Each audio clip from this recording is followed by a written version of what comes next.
sa nakikita ko, I'm very sorry, Secretary Frasco,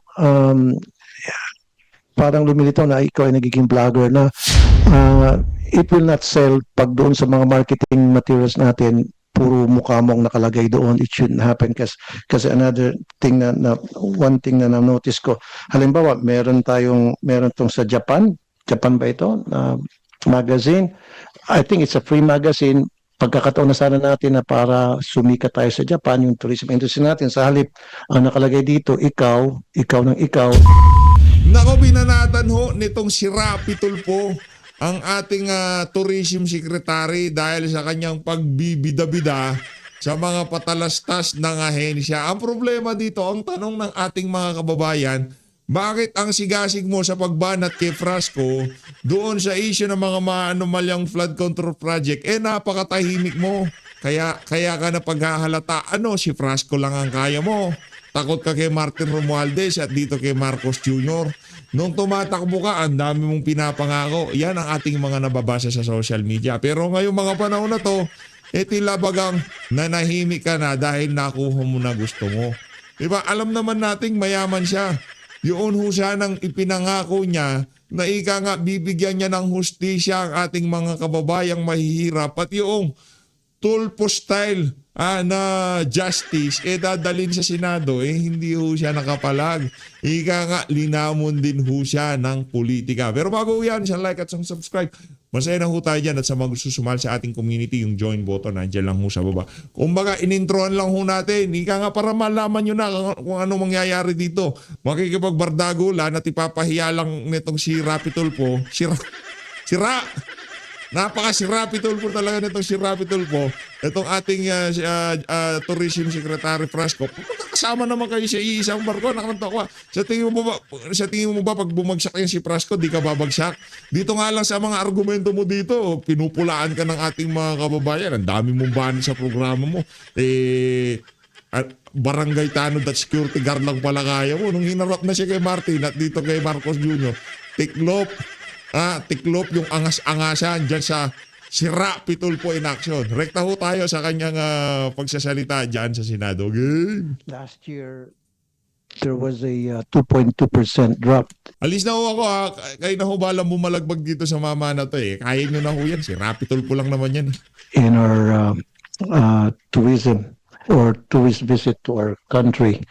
And yung pre-pandemic years, hindi na tayo naka-recover and it keeps dropping.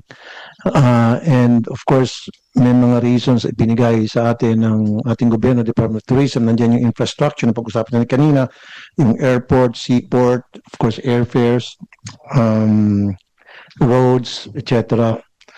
And dagdag pa dyan, sabi nga ng Department of Tourism, maliit lang yung budget natin sa marketing, $52 million compared to $52 million compared to hundreds of millions of dollars sa other countries. So, ang point ko rito ngayon is kung anong meron, pagtsagaan na lang natin siguro muna. Okay? So, having said that, para sa akin, ang focus siguro natin sa marketing. Nakikita ko. Pero bago natin pag-usapan ng marketing, pag-usapan muna natin anong reason bakit nagkaroon ng draft ng tourist visit from Korea. And isa dyan, nakita ko ata dahil may namatay ata na Korean tourist. So kumalat yun sa Korea. So peace and order, is that a problem? And then number two, bakit nagkaroon ng big drop sa tourist arrivals from China? Is it because of West Philippine Sea, may tension sa country ng Philippines and China? So naging mahigpit ang China sa kanyang mga advisories dahil na wag pumunta mo ng Pilipinas and all. Now, let's talk about marketing. Okay, yes, $52 million. That's roughly 3 billion pesos. Bakit hindi tayo makipag-tie up sa mga travel bloggers? Marami yan mga travel bloggers. We connect with them, whether local or abroad. So kung target natin ay mga Korean tourist, so dapat makipag-tie up tayo sa mga vloggers ng mga Koreano.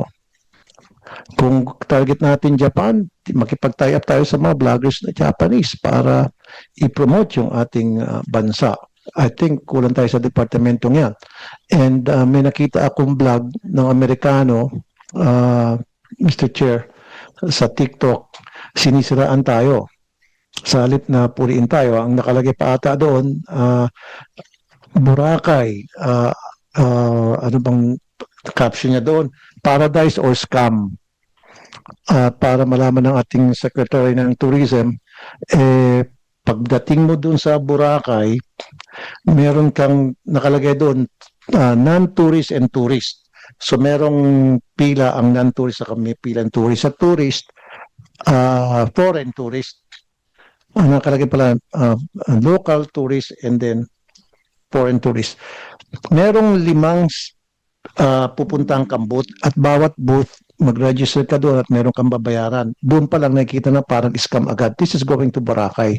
So ba't kinakailangan pang pipila ka ng maraming beses para lamang ikaw ay makasakay sa bangka? And then bakit kailangan pa, kini-question niya, ba't kailangan pa magbayad sa environmental fee? Why do they have, anyway, lahat naman ng turista, whether local or foreign, why do we have to pay for environmental fee going to Boracay? Saan na pupunta yun? Sana i-absorb na lang yun ng mga hotels. Doon na lang dapat sa hotel, quietly na pwedeng idagdag na doon. Bakit kailangan pang ibalando natin na kailangan nyo magbayad ng environmental fees? So yan siguro we have to eliminate doon sa Boracay at napakaraming dadaan ng mga booth para lamang makapunta ka ng Boracay. And I then, agree, Senator Tulfo. May experience din ako dahil ako'y mahilig magmotor. Papunta ko rin sa mga bundok, no? Yung mga tourist destinations, may environmental fee, maraming tourism fee, maraming pang fee. Minsan kasi siguro yung mga LGUs, nagiging enterprising sila, naghahanap din sila. So dapat yun pag-usap-usap, mamaya marinig natin kay Secretary Frasco. Saan pa yung may mga ganyang problema? saan na pupunta yung budget na yun? Tama. So siguro ito napupunta sa mga LGU. I'm sorry to say na baka kinukurakot lang ng mga taga-LGU yung environmental fee at kung ano ng mga fees na sinisingil. At wala naman tayo nakikita ng mga taga-LGU na naglilinis ng mga karagatan, mga beach, or anything like that. Wala eh. Ang nakikita ko, alam ba, sa Boracay, harap mo, linis mo. Ibig sabihin, yung hotel, ang lilinis ng harap niya. Wala akong nakikita ng taga-LGU. So why charge for environmental fees na mapupunta sa LGU or sa DOT na hindi naman napupunta? Doon talaga sa dapat pupuntahan. Isa pa sa nakikita ko, I'm very sorry, Secretary Frasco, parang lumilitaw na ikaw ay nagiging vlogger na it will not sell pag doon sa mga marketing materials natin, puro mukha mo ang nakalagay doon. It shouldn't happen kasi another thing one thing na na-notice ko, halimbawa, meron tong sa Japan ba ito? Magazine. I think it's a free magazine. Pagkakataon na sana natin na para sumikat tayo sa Japan, yung tourism industry natin, sa halip, ang nakalagay dito, ikaw ng ikaw, and then yung mga groundbreaking, pinapakita natin sa halip na dapat ipapakita natin yung underground river, the 8 wonders of the world, yun, Tabon Cave, etc. Ang pinakita doon, kayo po, at saka yung mga groundbreaking ceremony, which will not sell. If we want to sell something, pakita po natin yung mga tanawin o yung mga reasons why tourists will visit the country. Kasama nga po dyan yung mga lugar na pwede pupuntahan, food, wellness, di ba, adventure.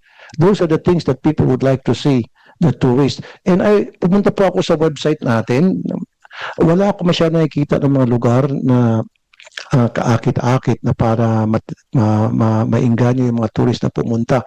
Nakikita ko puro mga festivals. I don't know kung iba yung napupuntang ko website.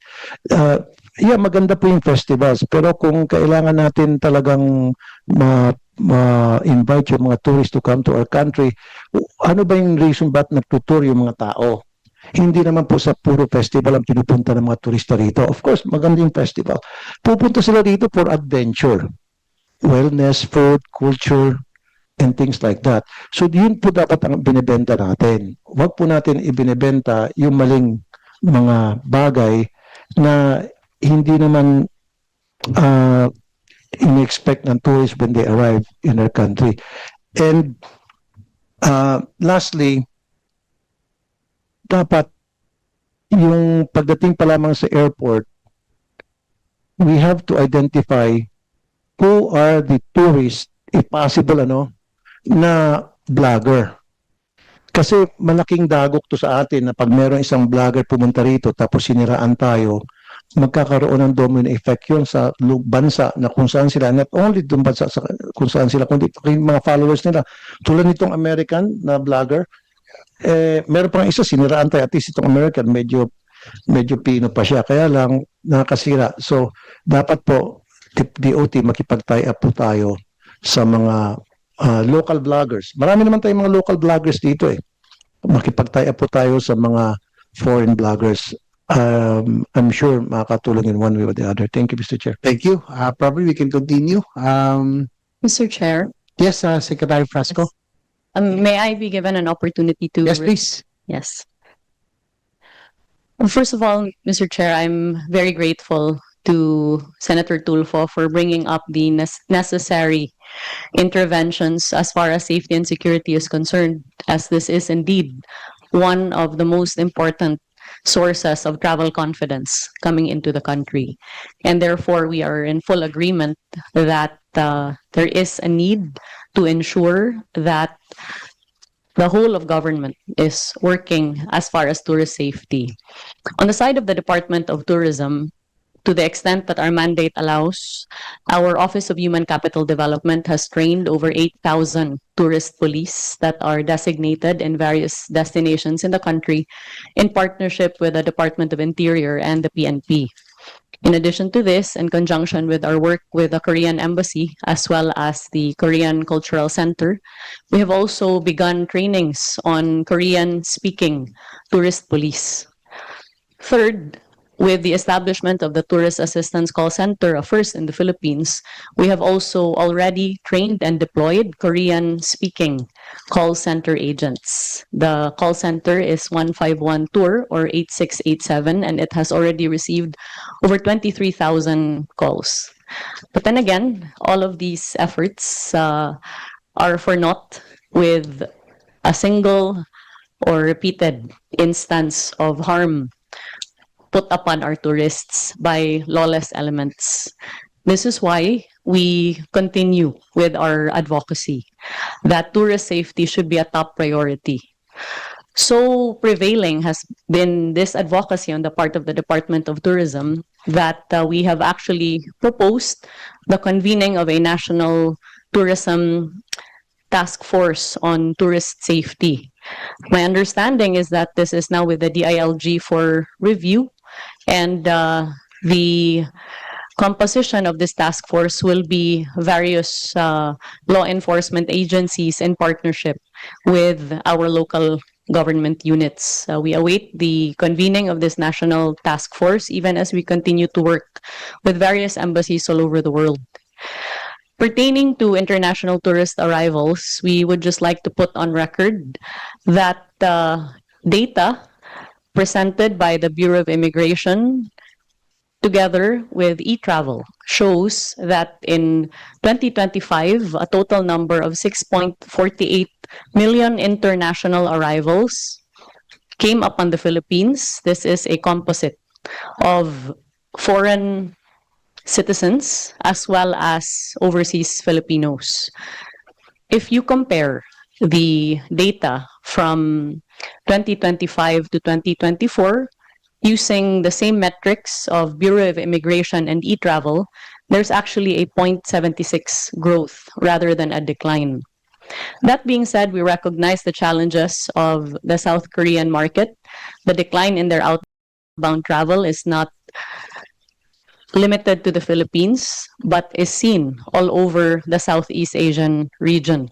With that, we have worked very closely with the Korean Embassy, our Korean communities, as well as our tourism attachés and the Tourism Promotions Board, precisely to ramp up efforts on promotions specific to the South Korean market. We have also sought to diversify our markets, veering away from a very high dependency on particular markets alone. With that, we have opened up the Indian market Our president has shifted the policy from requiring visas to having visa-free travel from India to the Philippines. And this, in conjunction with the inaugural flights from Delhi to Manila, which began on October 1 at 3 times daily and which was increased to 5 times daily in December, we have immediately seen a 21% growth from the Indian market. In addition to this, challenges in recovering the Chinese market have also been devastating as far as tourism is concerned in the Philippines. Since 2023, the Department of Tourism has advocated for the institution of an electronic travel system for China, knowing how our competitors have liberalized their visa policies coming from China. The Department of Foreign Affairs instituted the e-travel only to suspend the same a few months later. We did not stop with our advocacy for liberalized visa policies, and we're pleased that very recently, visa-free travel from China has been announced. We do not anticipate an immediate surge in Chinese arrivals, but we do anticipate that since demand from China, according to our Beijing and Shanghai offices, has never waned, that there will be a gradual increase, especially in light of the forthcoming Chinese New Year celebrations. Even so, we recognize that recovery of flights coming from China is less than 50%. And therefore, we request the Civil Aeronautics Board, as well as our partners in the aviation industry, to help as far as accessibility coming into the Philippines and to help in the recovery of flights. Speaking of flights, I understand that the conversation on managing ticket prices is a going concern. This has been talked about not only now, but for many years now. And the solution always seems to be a long-term one. We either reclaim, we either extend the runway, or have to construct facilities that will address this problem, not now, but in the years to come.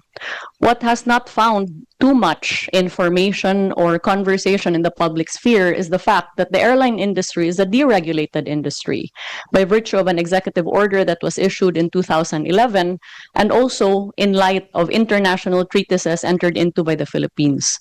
And so, it is a humble suggestion on the part of the Department of Tourism that since this is an investigation in aid of legislation, that perhaps it is high time that we revisit the regulations or lack of regulations as far as airline ticket pricing is concerned. My understanding is that the chief regulatory body of this matter is the Civil Aeronautics Board, which is why the Department of Tourism, as early as last year, presented its request to the CAB. First, to present a monthly index of ticket pricing for all airlines in order that there be no market shocks as far as the public is concerned, and in order that the CAB may be able to strictly implement its suggested price ceiling. Without a strict implementation of this matter, and without revisiting the deregulation of the airline industry, it is very difficult on the Department of Tourism to manage a matter that is simply not within its mandate. That being said, as far as promotions is concerned, and which is our chief mandate, I would like to put on the record a matter that has been already clarified by the Department of Tourism. In that, the magazine that bore my image, called Philippine Topics, that was published in Japan and subsequently distributed for free, absolutely had no consent, funding, or information on the part of myself or on the part of the Department of Tourism. I did not pay for that magazine, no government funds were used for that magazine, and my consent was never obtained in the use of my image for that magazine. That being said, I wish to clarify that the Department of Tourism maintains two social media sites. One is the corporate site, which reports on the activities of the agency as well as the head of its agency. As far as the programs and projects of the Department of Tourism is concerned, and inevitably, as I have sought as best I can to be as present as possible in all the destinations in the country that have been visited by us in the past 3 years, perhaps that is the reason why my face prominently appears in the Department of Tourism's website, as that reports on our activities. On the other hand, there is a marketing platform of the DOT that reports on all of the destinations and markets all of the destinations in conjunction as well with the sites of the Tourism Promotions Board. So we wish to assure this committee that the Department of Tourism has worked as hard as it could as far as promotions is concerned and has advocated as fiercely as possible as far as matters that can help or harm Philippine tourism but are simply not entirely within the mandate of the DOT. Thank you. Well, Mr. Chair, yeah, thank you for that clarification, Secretary Frasco. You did say that you never give your consent to this magazine, Japanese magazine, for your picture to be featured in this magazine, free magazine.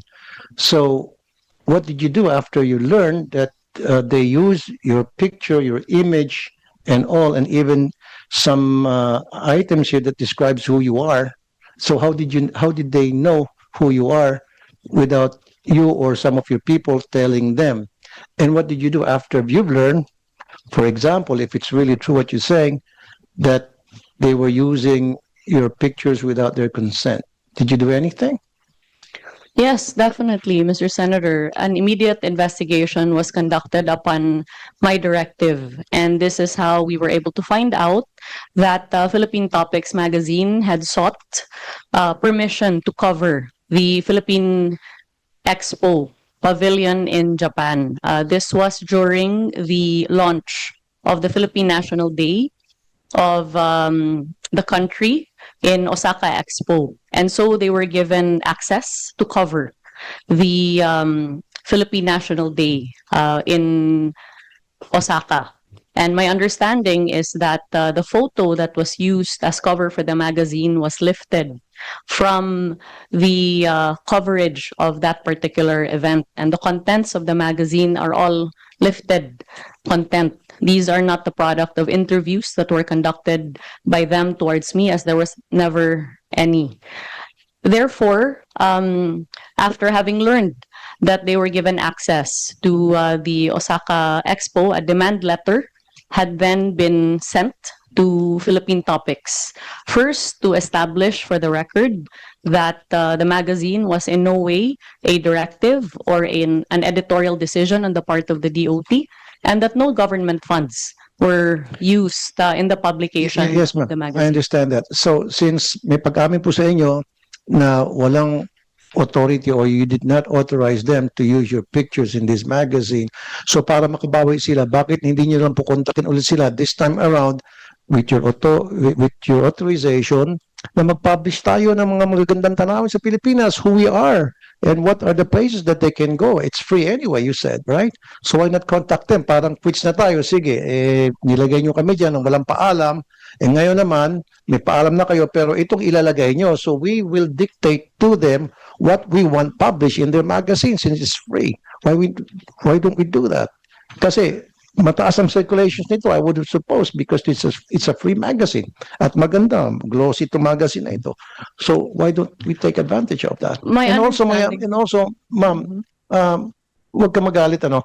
Kasi marami na akong natatanggap ng mga, feedback from other people na pagdating sa promotions, dapat ang pinopromote yung lugar, hindi dapat yung tao. Iwas tayo dun sa personality. We have to promote yung mga pupuntang lugar. Like I said, yung underground river sa Palawan, I think it's 8 wonders of the world ata. Is that considered?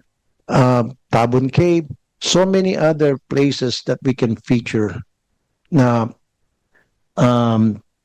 maingganyo po yung mga tourists to come over to our country. At i-minimize po natin yung mga festival. Okay, festival's good. But the tourists will not come to the Philippines because of the festival. They come to the Philippines because of our beaches, the adventure that they can take advantage of, yung mga diving sites, etc. So nakita ko kasi sa isang website ng Philippine Tourism natin, puro mga festival. Kung akong turista, ba't ako pupunta?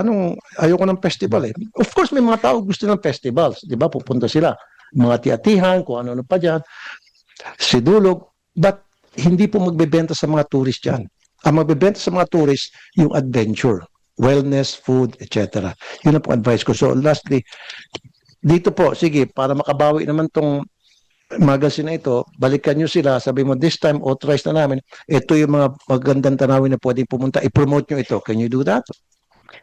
Senator, unang-una po, hindi po ako nagagalit, nagtatrabaho lang po ako.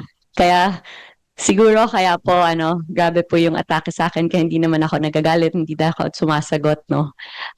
But I just wish to make clear na yung background ko po ay naging mayor po ako dun sa Cebu.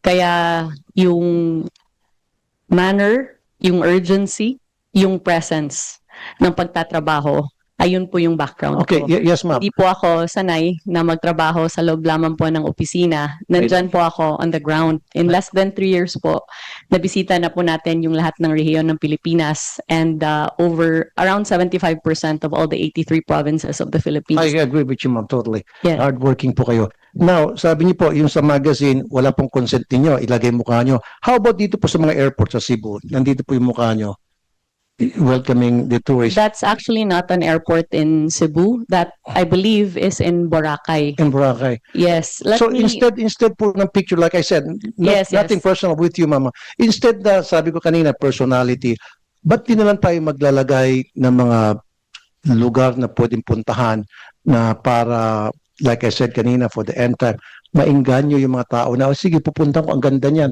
Di ba parang sa ibang lugar, tulad sa Dubai, if I go to other countries, sa airport pa lang nila, makikita mo nun sa walls yung mga lugar na pwede pupuntahan na you're being invited to go to that place. In this case, yan po ba, may authorization po kayo na ilagay yung picture niyo dyan? Senator Tulfo, I'm really glad that you brought this up because earlier you talked about the 5 lines that people are supposed to take before they can enter Boracay Island. That's in relation to this particular situation. So this matter was brought to us as far as the 1.5 hours of waiting time before you can go into Boracay. Considering that the port is being operated by the provincial government of Aklan, we then, as far back as 2 years ago, approached the governor as well as the mayor to provide guidance as far as how they can improve the tourist experience in Boracay. This then resulted in a public-private partnership between the private sector as well as the provincial government of Aklan to introduce an electronic system that would improve those lines, reduce the number of lines from 5 to 2 or 3, I believe, and reduce the waiting time from around 1.5 hours to much less than that. As I recall, the product of the PPP was launched last year, and I'm told that this tarpaulin was put up because I was supposed to have arrived at the inauguration of this PPP project. But another urgent matter came up here in Manila, and hence I was not able to attend. That is the reason why that welcome tarpaulin is there. But I did not direct the putting up of that tarpaulin, but the reason why it's there is because they put it up as a welcome sign at the launch of that PPP project to improve the ticketing of Boracay. Nonetheless, when this matter was brought to light, we actually already ordered all of our regional offices, including Region 6, to take down any offending material, as the case may be, or any material that bears my image. But at the end of the day, I believe that this is a matter of visibility and performance. The question is whether or not the Department of Tourism has performed its mandate in the past 3 years. I respectfully submit that we have, within the 93% slashed budget that we have been given, and within the limited mandate that we have been given. But it's quite impossible for us to deliver a miracle if we are not provided with the appropriate funding and if we do not obtain the necessary assistance that is needed in order to ensure that infrastructure, connectivity, safety and security, and all of these matters are addressed. Okay, ma'am, huwag kayong magalit ha. Bine-voice out ko lang kung ano yung mga sinasabi ng netizens, kung ano yung nakakarating sa akin na sumbong.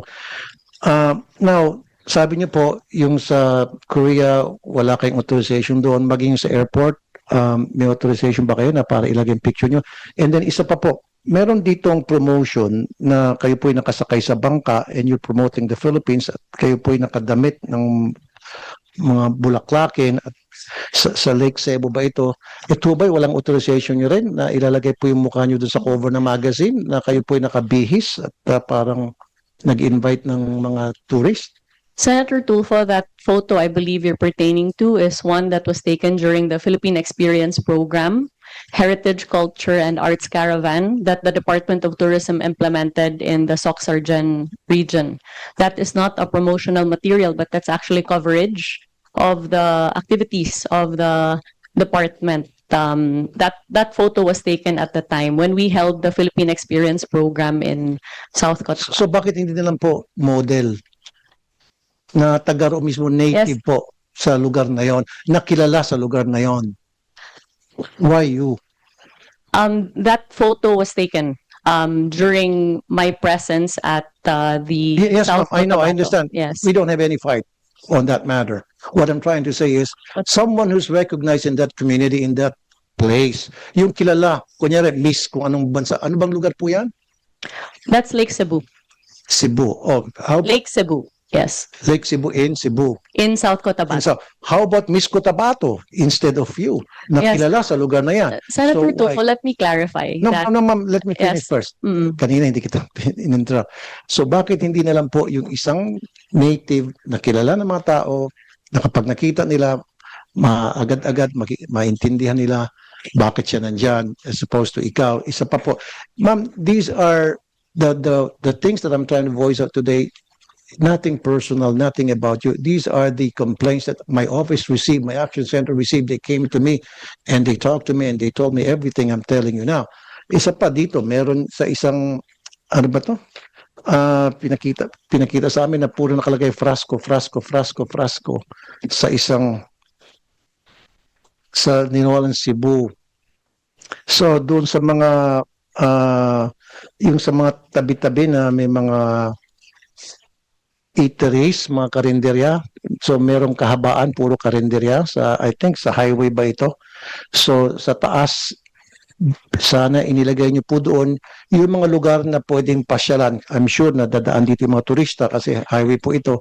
Sa halip na ilagay niyo po yung karatula doon ng mga places na pwedeng bisitahin, ang nilagay niyo po doon, puro apelyido niyo po all the way. So siguro po walang authorization sa inyo, baka yung mga tao niyo lang pong gumawa niyan without you telling them. Baka merong gustong sumipsip sa inyo at nilagay yung name nyo. So siguro po pwede yung sabihin yung mga tao nyo next time, wag puro ako. Dapat yung mga lugar na talagang bebenta sa mga tourist. Is that good enough?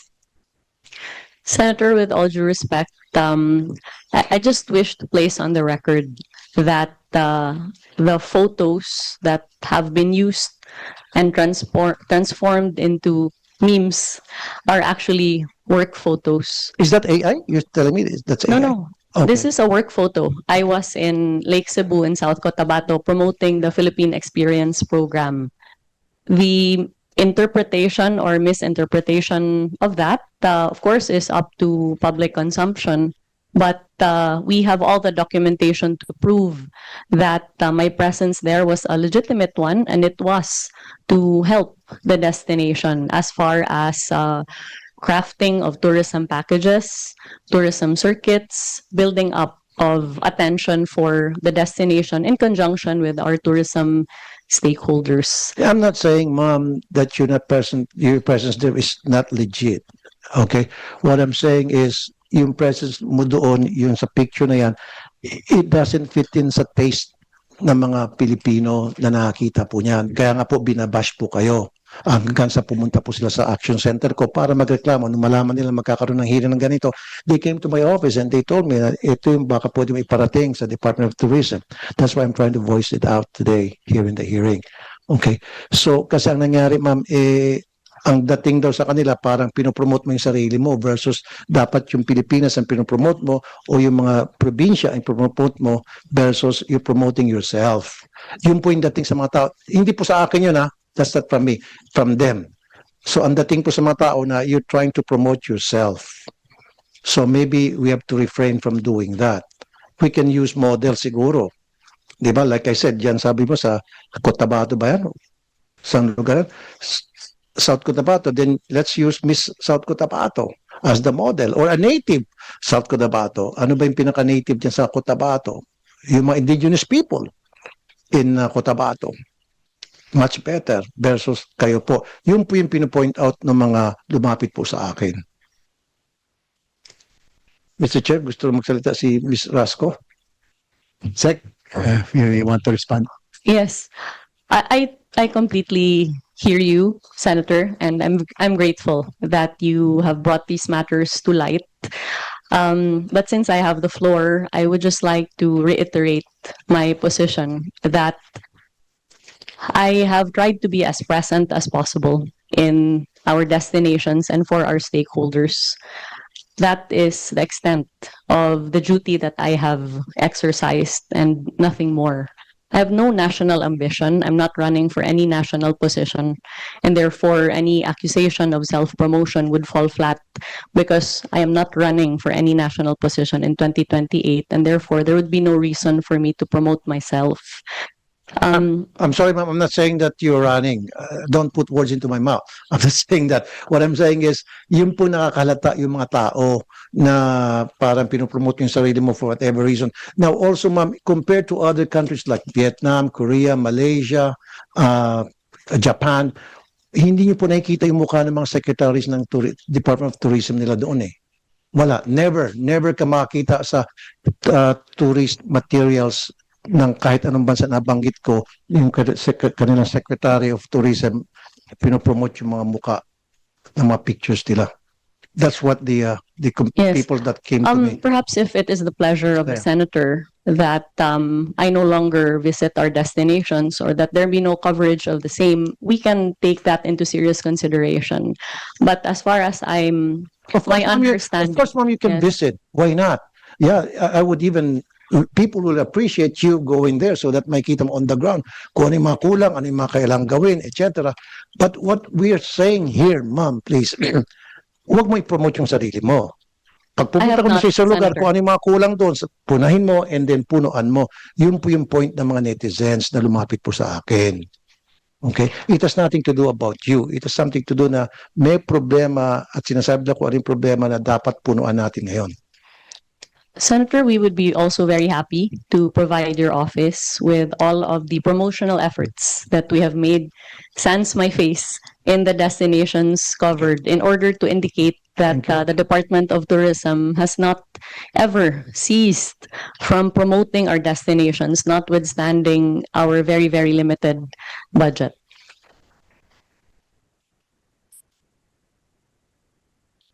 Yes, Ms. Asco, is it about regarding this topic?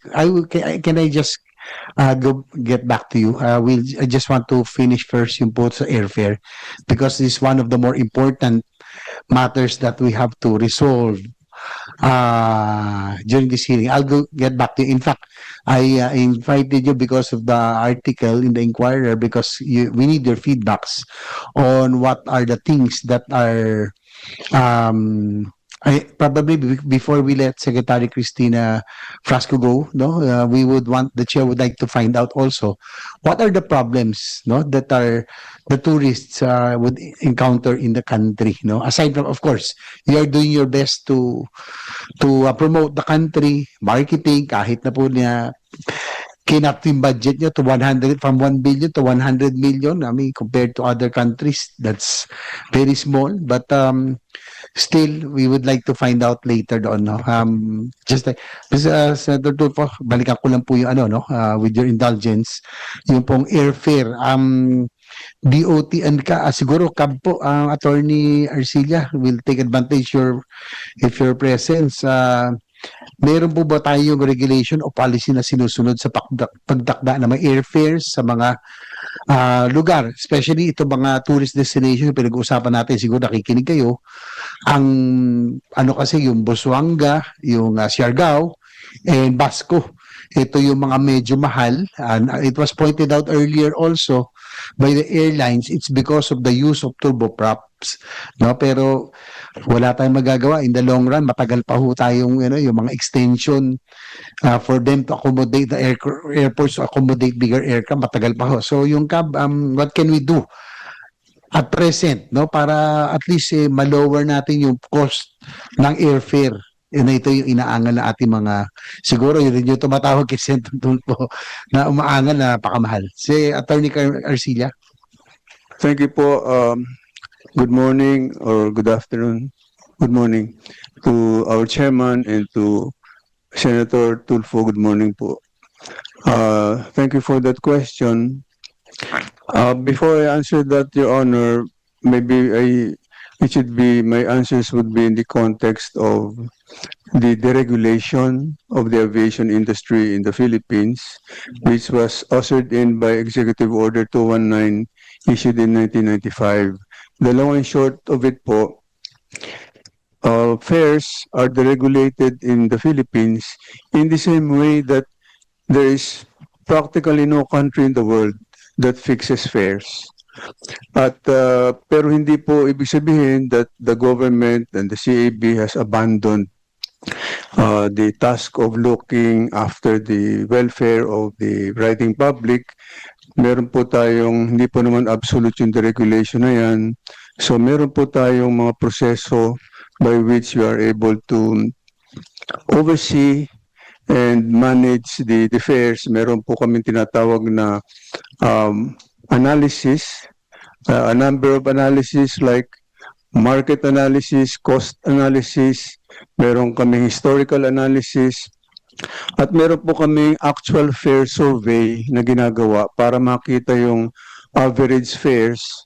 Kasi po, hindi na, ang fares po sa buong mundo, yung tinatawag na variable, iba-iba po yun, depende sa time of purchase, marami pong buckets, yan po ay ginagawa sa buong mundo. Kaya ang tinitingnan po namin yung average fares, survey po namin yung distribution ng tickets that are being sold. So, meron pong fare ceiling na tinatawag. At because of this clamor nga po about this high fares sa mga, especially sa mga tourist destinations, mga high-end destinations, as early papuntang abroad, ay mga Pilipino ay 50% yan napupunta sa TIEZA, which is under Department of Tourism. Magkano po yung 50% na yun? How much does it translate to? And ano na po yung mga infrastructure na nagawa po ng DOT o ng TIEZA na nanggaling po sa travel tax? Can we mention or name at least a few? Mr. Chair, I'd like to yield the floor to the COO of TIEZA, GM Mark Lapid. Oh, yes, Mr. Lapid. Anak ka ni Senator Mark. Yes po, sir. Okay. A pleasant afternoon po, Your Honor. I'll just give the number for 2024, sir. Okay lang po ba? Since 2015, sir. Since 2015, we were able to collect travel tax share for CHESA share lang, amounting to 27.288 billion pesos. Billion po. Okay. Since 2015, sir. Since 2015. For last year, sir, for 2024, we were able to get our 50% share amounting to 3.9 billion pesos. So, The 50% of since the... 2015 up to today, magkano na po? For 2015, sir, 27 billion. For 27.288 po. 2015 lamang. Yes po. 2016, 2015 to 2025 po. 2025, 27 billion. 2015. Yes po. 27 Yung pong share ng Yeah. CHESA. Okay, thank you, sir. For CHED po, sir. Yeah, no, sa Yeah. Quezon na lang muna. Okay po. So, yung 27 billion, paano po na-distribute yun? Saan po napunta? Yung 27 billion po, sir, na-allocate po sa different projects po all over the country. Like, sir, yung mga hyperbaric chamber, mga TRAs, mga tourism champion challenge po namin, yung mga ibang support po ng Hyperbaric chamber? yes, sir, sa diving industry Para po. sa diving? Yes po, sa mga diving destination So po where are natin. these hyperbaric chambers located at? Where are those? Meron We ba have location? in Darwin po. We have in Boracay, sir. How many are there? We have 10 po ang naka-purchase na po namin at naibigay na po Good, namin, including Anilao. We have one in Mandaue, Panglao, Bohol, Puerto Princesa, Mabini, Batangas, in But- Coron, Palawan, Darwin. Mr. Lapid, this is Yes, not your fault though, kasi alam ko, bago ka lang. We're talking about infra, kasi nakalagay dito yung 50% is supposed to be for infrastructure. Yes po. Pero ang hyperbaric is not infrastructure. Infrastructure support, Para, sir. this is for divers. Yes po. Kaya kasi nakaspecify talaga doon sa travel tax. This is not your fault, ha? Yes po, sir. Nakalagay doon infrastructure. Yes po. So hyperbaric is not an infrastructure. Siguro within the sector to J. Mark Lapid, can you enumerate to Senator Tulfo yung mga major infrastructure projects sa PIESA, yung po mga hotels, Yes, mga yung hotel. mga tourism areas, po. para lang for his information also, no, para alam po. Yes po. Please enumerate to this committee para alam po natin yung Yes, sir. Yeah, project ng PIESA. madagdag ko, Mr. Chair, kasi isa ako doon sa sinasabi ko, alisin na sana itong travel tax. Pero nakita ko na may silbi naman to, especially sa CHED. So kaya sabi ko, pinupropose ko na ang travel tax ay ipapato na lamang sa mga business class passengers. Pag economy, dapat i-free na yon. Total, pag nag-business class ka, may pera ka, may pan-travel ka, kayang-kaya mo magbayad ng travel tax. Yung sa economy para makatipid, huwag na. But anyway, sige po, Mr. Lapid, sir. So, yung mga malalaking infra project Yes. ng Sir, PIESA. we're not actually limited lang po ang agency namin to hard infra. Marami rin po kaming sinusuporta ang iba, including, sir, pati yung mga pagpapagawa po ng mga water and treatment facility like in Puerto Galera, in Boracay, in El Nido, in Coron, pati po yung sa Baguio. So pati po yung rehabilitation po ng Burham Park ginagawa rin po namin. Yung hotels yun po, yung mga nirehab natin. Baway, Banawi. Yes po, yung Banawi Hotel. And the other nirehab po hotels, namin. para lang po alam ng committee. Apo, yung mga Banawi Hotel, nirehab po natin, Mount Data, nirehab po natin, pati po yung pagtulong po sa pagpaparehab ng mga heritage churches natin, kasama rin po kami, we're providing funds. Pati rin po itong sa sports tourism na bago po, kami rin po ang nagpa-fund. Siguro, Tumutulong Mr. po, Chair, sir. meron ako nabasang article na which I agree na dapat pag mga infra na merong ibibigay sa DOT instead of DPWH, idediretso lang sa DOT. Kaysa naman nasasayang pag sa DPWH, winawaldas lang. Now, doon po sa 27 billion and all from 2015 na napunta galing sa tax, travel tax sa inyo. Wala ho ba mga kalsada kayong nagawa? Sir, hindi po kami nag-implement ng kalsada because, sir, meron pong TRIPSI program under the DPWH po, which is yun po yung roads leading to tourism destination na way back po is, I think they have amount mga 8 billion po yata yun per year, sir. Yun Yeah, po, kasi may nakita ako, Mr. Chair, yung sabi ko isang vlogger na Amerikano, pinakita niya lubak-lubak yung sa Boracay. So sana makagawa tayo ng project yung from the city going sa mga lugar, yung mga tourist destination na maayos yung kalsada. And again, I do agree with that article that I've read na sana imbis na maibigay sa DPWH yung mga infra projects doon sa mga tourist area, diretso na sa DOT. I agree with that. yes, sir. I think that's the secretary's lobbying also for that. Dahil for the past few years, sir, nag-submit po ata ang DOT ng list ng mga infrastructure list for under the TRIPSI program. Unfortunately, sir, hindi po ata na pondohan, sir. And siguro, Mr. Chair, yun pwede natin ilakad yun na magkaroon sariling budget yung DOT para sa mga infra projects, lalo sa mga kalsada. Kasi Sinong manggaganahan pupunta sa isang liblib na tourist destination kung lubak-lubak, mati-turn off tapos maputik.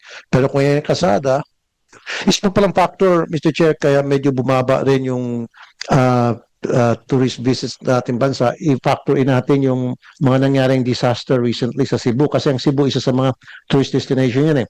Tuloy-tuloy na earthquake, tapos yung landslide, plus yung mga bagyo. So siguro pagdating ng mga summer, meron tayo dapat mga promo na para buhos yung dating ng mga turista. I think, what do you think, Secretary? Senator, no less than 31 travel alerts were issued by countries last year in light of the earthquakes, the super typhoons, the floodings, and other issues of national importance that cause public disturbances. And our data shows that every time a travel alert is issued, the daily arrival also is negatively impacted. As far as Cebu is concerned, we're not waiting for the summer to intervene. We have already launched the Visit Cebu campaign. This was early January, wherein we partnered with Cebu Pacific as well as the Hotel, Resorts, and Restaurants Association of Cebu, wherein if tourists from 6 specific markets that include South Korea, China, Japan, Thailand, among others, purchase a travel package of around 2 to 3 days, we give them 1 extra night for free coming into the country if they ride Cebu Pacific as well. So what we have seen from this early intervention is that numbers are starting to pick up for Cebu. And of course, the hosting of the ASEAN Tourism Forum was also very helpful. Partial numbers would indicate that apart from the international tourist arrivals, the value of having had this hosting has already yielded around 1.4 billion pesos in sales leads, and that's just from around 81% of the sellers that participated in the travel exchange. Okay, Mr. Chair, nandito ba yung DOTR? Do we have the DOTR here? Okay. DOTR, I understand na yung nakukolekta nyo sa mga terminal fees and all, yung mga is it DOTR? Napansin ko, may mga budget, may mga pera kayo nakukolekta yung DOTR. May pumapasok na pera sa inyo. Dapat yung ginagamit nyo sa pag-construct ng mga airport, pagpapalawak ng mga runways. Are you doing that already? Tama po kayo, Senator Ravi. Actually, ang kapo ay mayroong tinatawag nating corporate operating budget. Yung amount na ito po yung process ng mga air navigations natin on flights crossing our area. So ito po yung mga pera kung saan naging pondo ng CAP intended for the infrastructure development, repair and rehab ng mga existing airports natin. Okay, yeah, you did mention about infrastructure development, the money that came from collection fees sa terminal fees, right? So yung sa akin, bakit ninyong gamitin din yun para pagpapalawak ng mga airports? Tulad nito sa Siargao, palawakin yung runway ng Siargao nang sa gayon, makakalanding yung malalaking eroplano, mas bababa yung presyo. Naintindihan ko yung sinasabi ng mga airlines as well, na napipilit na sila yung mahalan dahil factor in yung BAT, tapos nandiyan pa yung maliit lang eroplano, yung aircraft, the gasoline, etc., etc. So, but that's not should be the reason at all. Pero mas makatulong kung yung runway natin, pahabain natin. Tulad ng sa Kawayan, Isabela, matagal ko sinasabi yan na palawakin yung runway doon. Hanggang ngayon, kayo sa DOTR, wala pa rin ginagawa. Puro na lang kayo pangako, ang napapako. So, yung mga tourist destinations, mga lugar, palawakin yung runway. Budgetan nyo. Di ba? Yes, sir. Wala ng reason ng DOT na sasabihin, wala, kulang kami sa infra. Pero kung nandiyan ang infra, pinalawak nyo ng runway, tapos, di ba?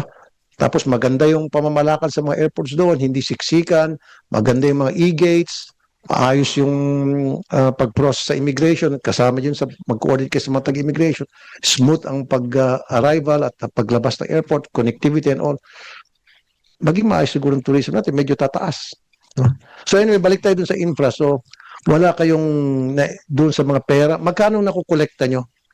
Kinikita po ng DOTR through the CAAP Mr. Chair, wala po akong figures noon kasi iba po ang departamento ng may hawak. But for the infrastructures, for example sa Siargao, sa ngayon po ang focus po namin dito ay magkaroon ng extensions.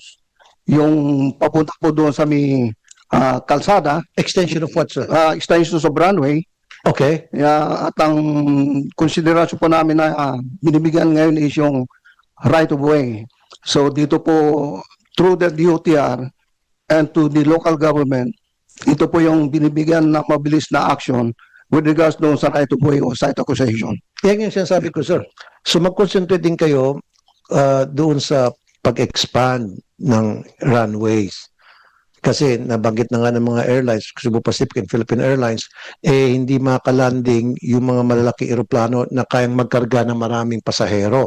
So ang nakakarga lang nila 72 passengers if I heard it right, versus dapat paging 80-20 ba, na that can carry up to 420 passengers. Kaya mas maraming pasahero, mas mura. Konting pasahero, tataas yung presyo ng pasahe.